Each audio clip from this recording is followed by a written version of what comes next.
Hello everyone, welcome back to the channel. So Moon Knight is a pretty interesting Marvel character, and he's kind of a B-level superhero that a lot of people don't even know about. For most people, this character just flies under the radar. He's been at Marvel for a long time though, and has a lot of history. But with the recent announcement of Marvel Studios starting a new Disney Plus show just about this character, a lot of people are getting introduced to this character for the first time. And today I'm going to be talking about the most recent appearances of Moon Knight in comics, and most specifically the Age of Khonshu event, which happened in Avengers issues number 33 through issue 38, which was part of Jason Aaron's Avengers run. So when this story arc actually first came out, there was some controversy around it. This was the first appearance of Moon Knight in a long time. His ongoing series had ended with issue number 200 and legacy numbering about a year back before this actually started. It had art by Javier Garrón, and the problem that most people had with it was that Jason Aaron was kind of just having all of these huge things happen.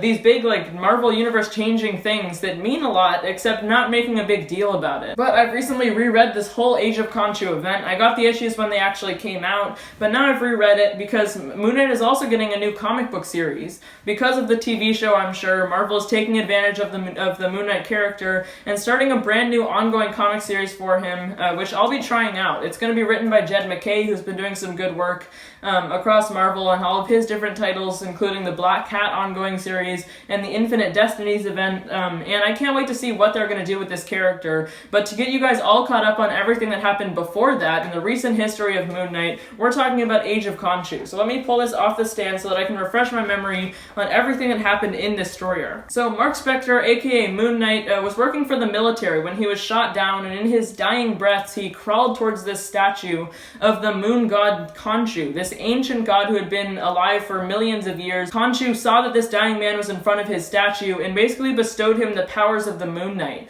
Since then, Mark Spector has been battling crime in New York City using some pretty gruesome tactics. He also has a multiple personality disorder, which just makes his character even more interesting. So over the years, Moon Knight has gone by many different personas, he's had different personalities, and he's even gone by different names. But now, in this Avengers story arc, Age of Khonshu, Khonshu the moon god has reached out to Moon Knight. He's realized that there's some imminent threats coming. So he calls for the help of his, basically, worker, Moon Knight, who he bestowed the powers upon in the first place, and tells him that the devil Mephisto, the devil who has made many deals with different people across the history of Marvel Comics, who's been kind of a looming threat in Jason Aaron's whole run on Avengers so far, he's telling Moon Knight that Mephisto is going to try to take over the world. He's going to do something, and they need to stop him. So bending to the will of his god, knowing that he needs to do the right thing no matter what it takes, Moon Knight basically goes around and takes the power from a lot of different heroes and Avengers of the Marvel Universe. And this is probably what people were the most angry about in this story arc, that just didn't make that much sense, because Moon Knight, this sort of B-level hero,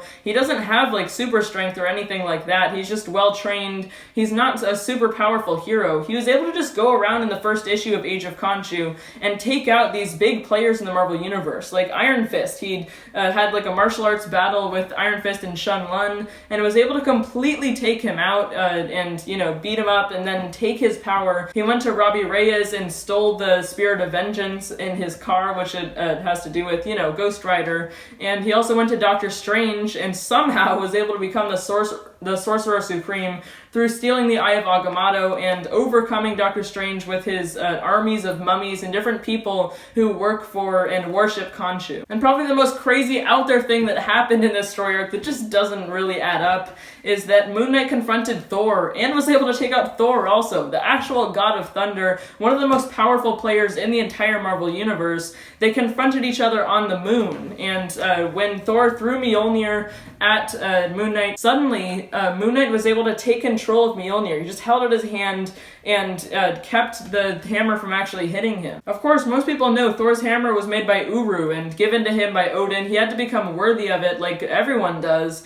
Many years ago, he was forged by dwarves, but now Moon Knight is saying, you don't even know where this hammer came from. It was originally at the, many thousands and millions of years ago. It was created by Moonstone. So, I mean, that's all the information we get. But I think it was pretty cool to see Moon Knight, just kind of this B-level hero, going around and defeating all of these Avengers. Even if it doesn't make total sense, it's a pretty cool idea. But as Moon Knight now has a bunch of different heroes' powers, he's bringing these necklaces back to Khonshu to make Khonshu even more powerful, so that they can stop this looming threat of Mephisto. So Khonshu and Moon Knight, with their newfound power, travel to Las Vegas, where Mephisto has been trapped in his jail cell for about a year at this point, in the Doctor Strange Damnation event, which was written by Donny Cates. At the end of that event, Mephisto was trapped in this jail cell in the Hotel Inferno, basically just this casino that was erected in Las Vegas.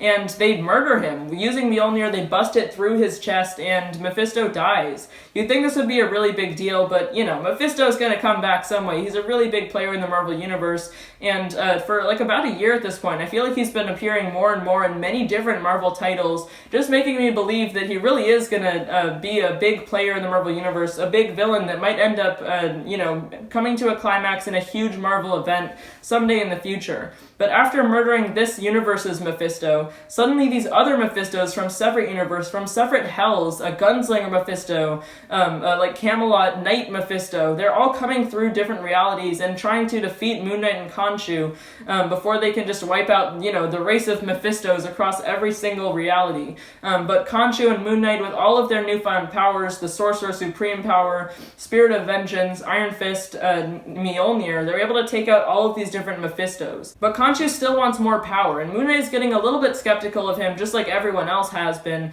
because they're using some pretty extreme methods to get these powers. They're not like trying to talk to everyone, tell them, oh, Mephisto's coming, can you give us our power please so that we can take him down? Because obviously nobody would trust them if they did that, so they're needing to forcefully take all of these powers from different heroes. At this point, they've even fully taken over Manhattan and pretty much the whole world. All of these different workers dressed with these bird beaks resembling Khonshu, who worship Khonshu, have been basically dominating the world, defeating different heroes, and just overrunning everything. But Moon Knight is kind of worried that Khonshu is maybe kind of power hungry. He has the right intentions, he wants Mephisto to be stopped, but with all of these power that he's getting, he's wanting more and more. Maybe Khonshu is the villain behind this, maybe he gets too much power, he's just gonna become the villain of this all. So Moon Knight is getting skeptical, but they're trying to get a hold of Black Panther's power, which he's saying is in his blood. Black Panther can't be defeated. He's really strong-willed, so they're not able to get the will of the Panther, the power of the many generations of every Black Panther that has come since the beginning of Wakanda,